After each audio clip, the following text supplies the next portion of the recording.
tout de même, il y a des attentes ici en Ukraine. Tout de même, ils pensent qu'il y a une sorte de sentiment que quelque chose va se passer, quelque chose, mais on ne sait pas quoi aujourd'hui. Oui, comment... Ce qui se passe de définitif et de solide, c'est la victoire russe à l'Est. On est en train de subir une défaite. Le camp occidental est en train de subir une défaite et on est en cours de dislocation. Et donc Trump, il est déjà sorti de ça, il n'est plus là-dedans. Donc il faut qu'ils arrêtent de mentir. Déjà les États-Unis eux-mêmes, déjà, ils ne sont plus avec les Européens. Ça se voit tous les jours. Et le reste du monde n'est pas avec les Européens. Et donc ils veulent nous faire croire que, vas-y, il ne reste plus que les Indiens aussi, ils ont appelé Vladimir Poutine pour lui dire, ouais mais mon gars, il faut que tu y ailles.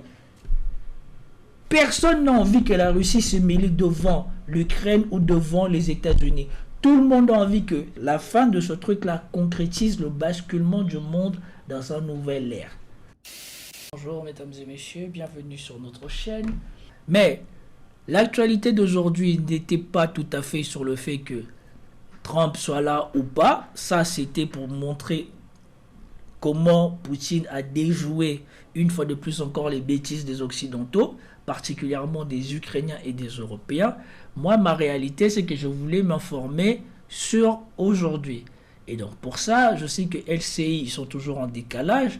Eux n'auront probablement pas d'infos sur ce qui s'est passé aujourd'hui et qu'il faudra aller ailleurs. Donc, on va déjà commencer par LCI. Qu'est-ce qu'eux, ils disent par rapport à aujourd'hui? Voilà, comme prévu, ils n'ont rien. Donc, France 24, qu'est-ce qu'on nous dit de cette journée qu'on a attendue pour voir quels seraient les premiers résultats de cette négociation ou de cette non-négociation? Parce que Vladimir Zelensky avait conditionné sa participation aux négociations à la présence de Vladimir Poutine, dont on sait déjà que c'était niette. Donc, il y a 2 heures, bon, que Poutine ne soit pas là, ça on le savait. Donc, l'actualité majeure sur ce qui s'est passé. Bonjour Anne Corpé. Le Kremlin a fait durer le suspense sur l'éventuelle présence de Vladimir Poutine. Oui, jusqu'au dernier moment, mais... Franchement, le Kremlin a fait durer le suspense sur la présence de Vladimir Poutine jusqu'au dernier moment. Si tu sais pas où t'informer, tu ne peux pas croire ce que ces gens-là font comme actualité ou comment ils déforment les faits. Vladimir Poutine, dans sa déclaration, n'a jamais dit qu'il serait présent. Bien qu'ils aient changé la composition de la délégation russe, parce que hier, je vous ai donné la composition de la délégation russe selon Military Summary. The Kremlin has not yet disclosed the composition of the Russian delegation at the talks in Istanbul. The Russian delegation will be in Istanbul on Thursday and will wait for the Ukrainian side. Another important article was published by the Washington Post. The Russian delegation to the talks in Istanbul will include Foreign Minister Lavrov and Presidential Advisor Ushakov. Direct talks between Putin and Zelensky are unlikely. Ça ne devait pas compter. Vladimir Poutine, depuis hier matin, quand je vous ai fait le live, on savait déjà que les services de renseignement russes ont dit que ces Occidentaux-là ont insisté sur la présence de Vladimir Poutine à Istanbul parce qu'ils voulaient tenter quelque chose. Statement, the Russian Federation sees that Moscow's geopolitical opponents are hatching dreams and plans for a change of government in Russia. That was stated by the head of Russian intelligence service, Naryshkin.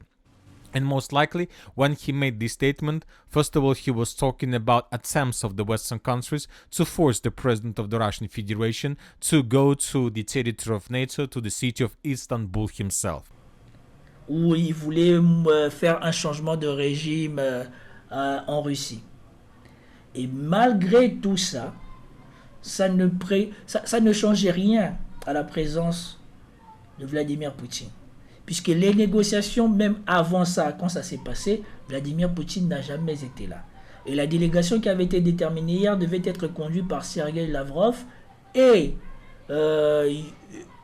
Yukachenko sur la chaîne live. Ça va sortir ce soir ou tout à l'heure de la soirée. Sur la chaîne Hertz Command, comme c'est là où j'étoffe les vidéos avec des illustrations, ça va sortir peut-être plus tard. Mais depuis là, ils savent déjà que Vladimir Poutine ne sera pas là. Et donc ici maintenant, on vient vous dire, il y a 4 heures, le 15 mai, que Poutine, ils ont fait le suspense. Non! Si Trump il s'est pas pointé, c'est parce que Trump, il sait déjà depuis comme nous, ou comme moi sur cette chaîne, que Poutine ne sera pas là. C'est pour cela qu'on l'a interrogé, il a dit, pourquoi voulez-vous qu'il soit là? Je suis pas là. Or que Trump, quand il a dit qu'il allait se rendre peut-être en Turquie, il n'a pas dit que je me rends en Turquie, donc j'attends Poutine là-bas. Il a dit je me rends en Turquie, on va voir ce qui va se passer. Et les gens, ils ont conditionné, donc si Trump se rend en Turquie, c'est que probablement ici, Poutine est obligé de se rendre en Turquie. Les gens, ils ont oublié que même pendant les défilés, eux-mêmes, ils ont dit, il y a eu plein de pourparlers, des négociations et tout ça. La Russie n'a jamais rien cédé. La Russie n'a jamais rien cédé, ni aux États-Unis, ni à Trump. Et là, soudainement, ils ont cru que Poutine allait devenir le garçon de course de Trump et de Zelensky. S'il y a bien des gens qui savent encore c'est quoi leur dignité et qui ont le sens de l'honneur, c'est bien de l'autre côté. C'est bien les Russes. C'est pas comme les Français, c'est pas comme les Américains. Parce que Trump, on voit bien que sa parole n'a pas de valeur. Et heureusement pour lui que c'est un mec, même si sa parole n'a pas de valeur, au moins c'est un mec qui obtient des résultats. Mais le plus catastrophique, c'est Trump. Le plus catastrophique, c'est Emmanuel Macron. Emmanuel Macron, sa parole, elle est... Je ne sais même pas si il promet une sucette à un enfant peut le croire. Franchement. Et on a entendu ce spécialiste russe parler des insultes que Volodymyr Zelensky aurait proférées à l'encontre du président russe. Celui-ci n'est pas en reste. Hein. Il a toujours refusé de reconnaître la légitimité du président ukrainien qu'il a traité de pédophile, de nazi, de drogué. Et j'en passe. Difficile dans ces conditions de s'asseoir à la même table que Volodymyr Zelensky, même si son refus risque d'irriter un peu Donald Trump, qui a renoncé donc dans la foulée de se rendre en Turquie. Le chef du Kremlin s'était lui-même placé dans une position délicate parce que c'est lui qui avait proposé ces discussions. Ah Seigneur, franchement, pourquoi moi je suis pas embauché dans ce genre de choses?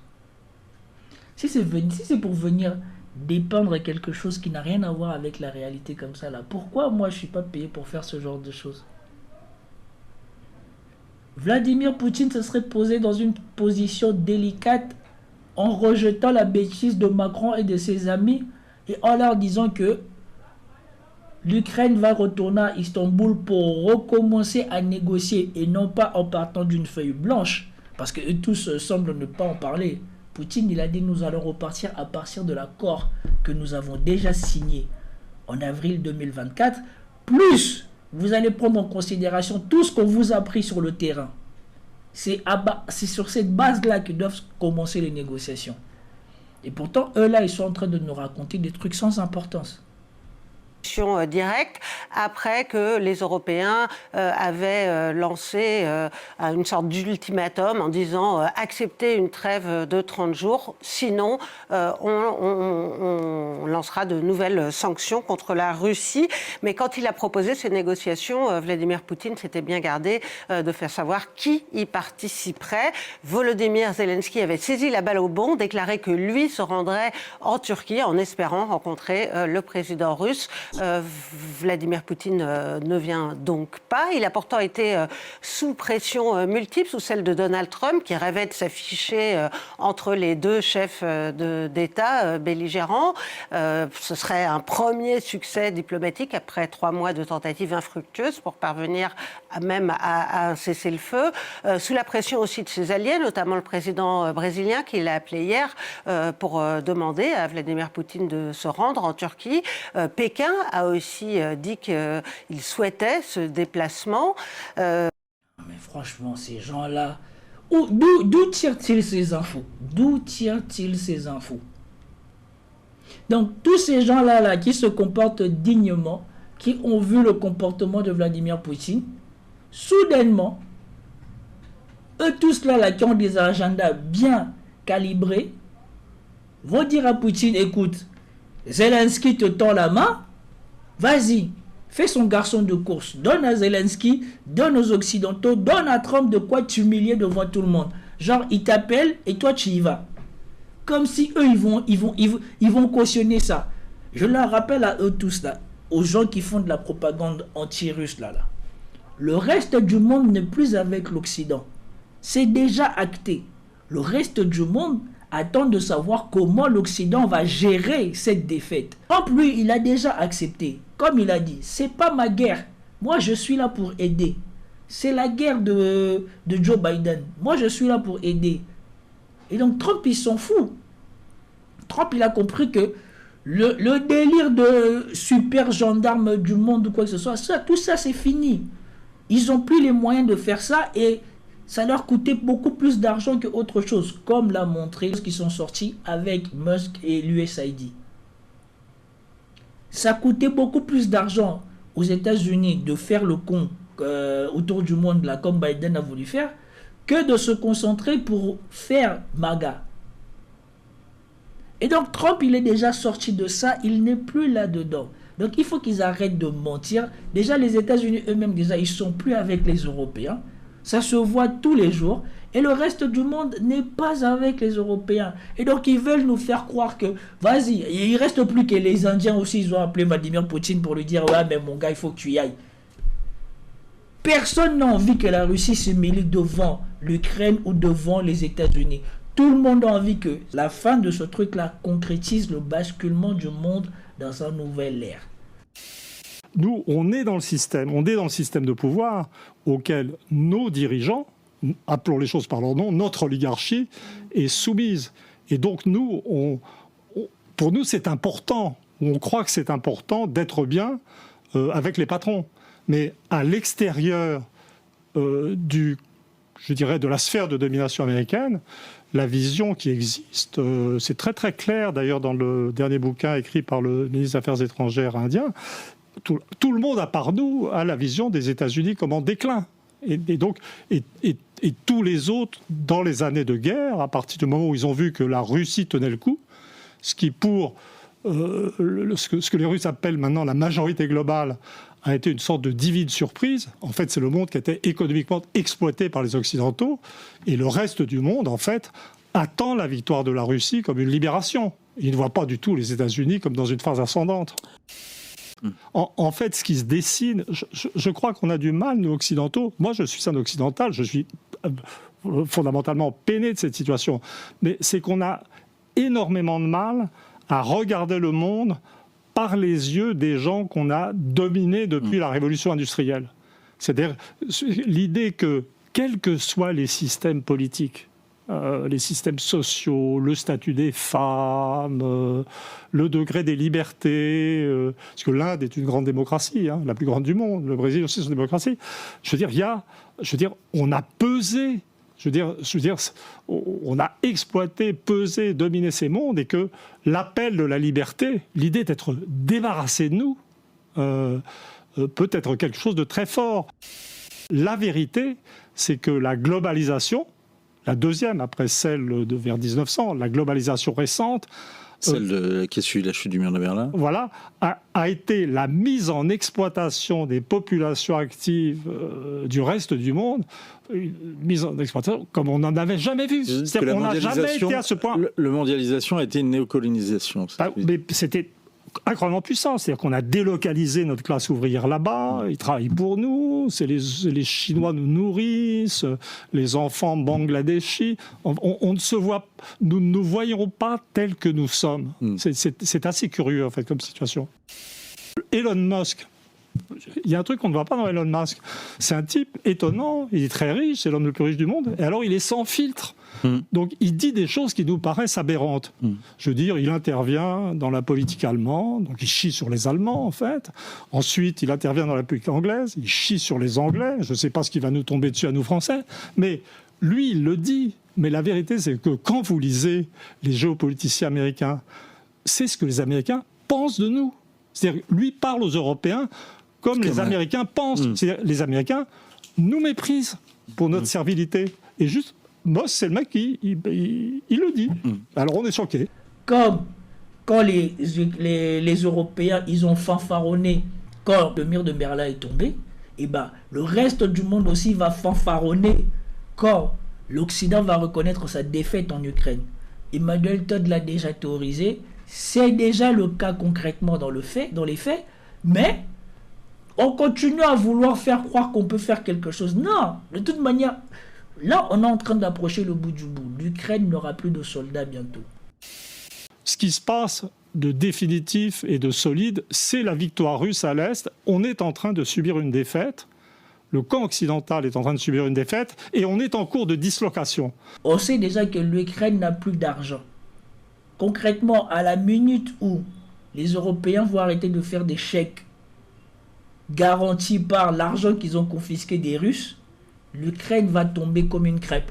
Trump, comme il est là, il sait déjà que j'attends juste pour ramasser ma crêpe. Ma crêpe, elle est déjà cuite. Mais le chef du Kremlin a tenu bon, pas question pour lui de s'afficher à la même table que Zelensky. Il envoie à la tête de sa délégation un conseiller qui est réputé pour sa ligne dure, 2 vice-ministres. On pouvait au moins espérer qu'il envoie ses plus hauts représentants diplomatiques, le ministre des Affaires étrangères et son conseiller diplomatique, qui ont participé à toutes les sessions de discussion avec les États-Unis en Arabie Saoudite. Donc, ça vous montre comment Vladimir Poutine il envisage ça. Même moi, je vous ai dit hier que Vladimir Poutine envisageait d'envoyer Lavrov et son conseiller qui avait participé à toutes les négociations. Non, là même eux, on les a mis de côté.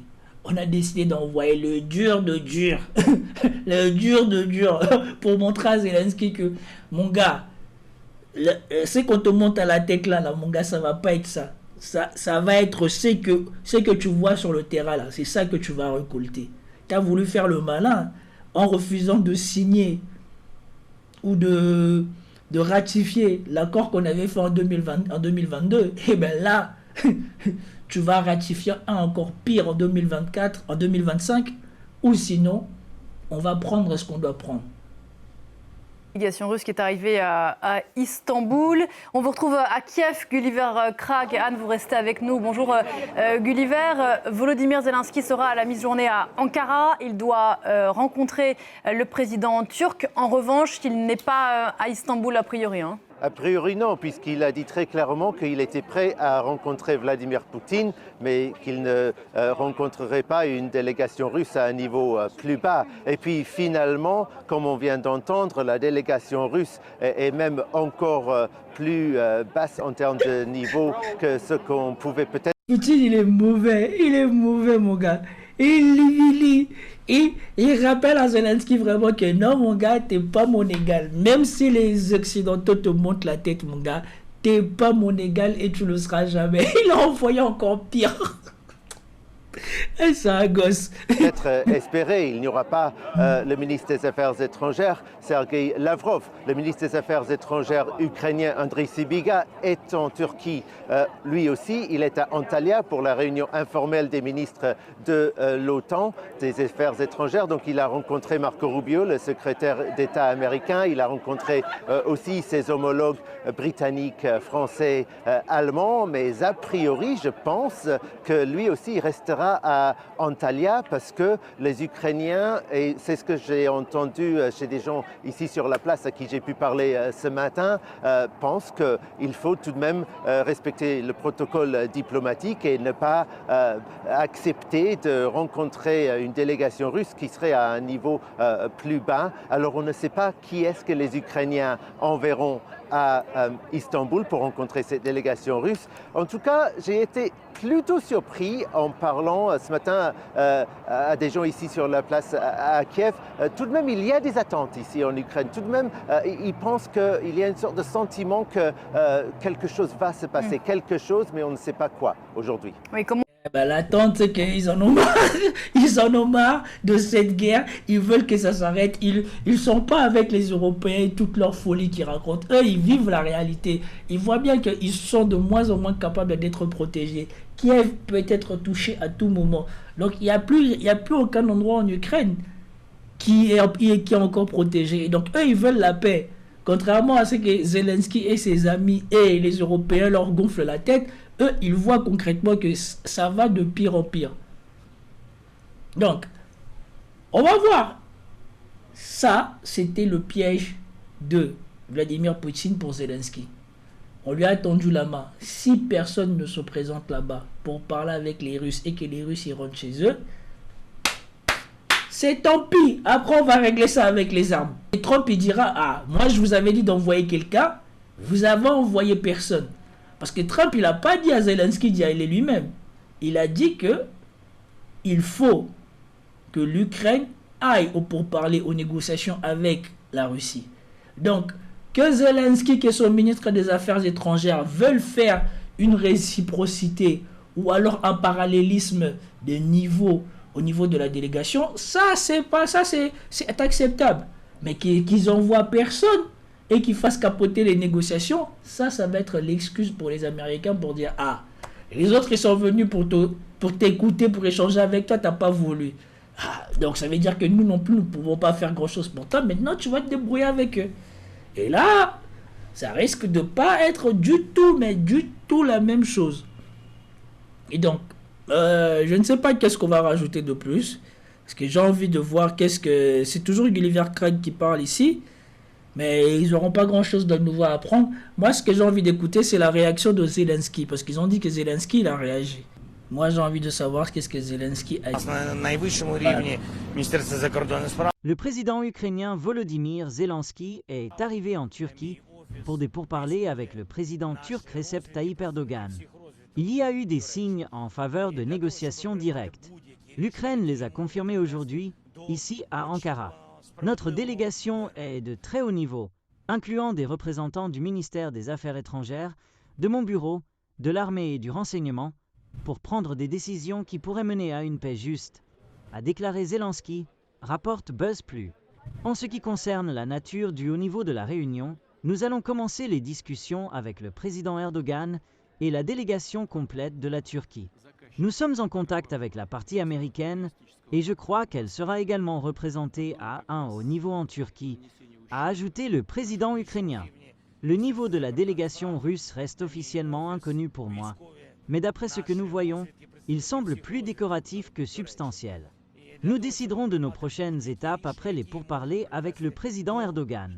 Nous devons comprendre le niveau de la délégation russe, leur mandat, et s'ils ont l'autorité pour convenir de quoi que ce soit de manière indépendante. Il est bien connu qui prend les décisions en Russie, a souligné Zelensky. Il a également déclaré qu'avec Erdogan, ils ont planifié une longue réunion pour une discussion et des décisions importantes. Comme vous venez de la voir, c'est confirmé. Et donc ici, moi ce que j'en retiens, c'est que Zelensky n'avait pas le choix, il est venu, comme Trump lui avait dit, il se rend compte que voilà, de l'autre côté, Poutine, il a pris la personne la moins importante qui ait participé aux négociations de 2022, qui est devenue la tête de la délégation qui vient en Turquie pour parler avec la délégation ukrainienne. Et surtout, c'est un dur de dur. C'est pour cela les gens qui pensent souvent à dire qu'il faut changer Poutine ou il faut que Poutine tombe. Si Poutine tombe, l'Ukraine sera rasée. Parce que ceux qui sont derrière Poutine, eux, ils ne rigoleront pas avec eux. Mais, passons.